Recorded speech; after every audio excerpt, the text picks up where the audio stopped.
السلام علیکم ورحمۃ اللہ وبرکاتہ۔ ایک شو میں نے دیکھا کہ ایک معذور شخص تھا، اس کو بلایا گیا، اسے انٹرویو لیا،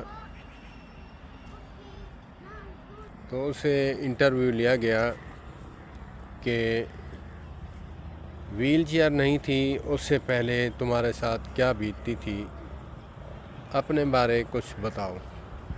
اس نے کہا جب ویل چیئر نہیں تھی میں فیملی پر بوجھ تھا، جب سے آپ نے مجھے ویل چیئر پھر اس کے بعد بائک لے کر دی، اس دن فیملی مجھ پر بوجھ بن گئی ہے۔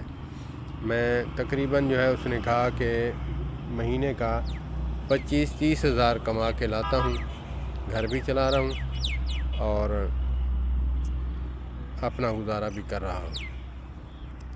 جو مجھے بات اس میں اچھی لگی وہ یہی لگی کہ پہلے میں اپنی فیملی پر بوجھ تھا، اب فیملی مجھ پر بوجھ ہے۔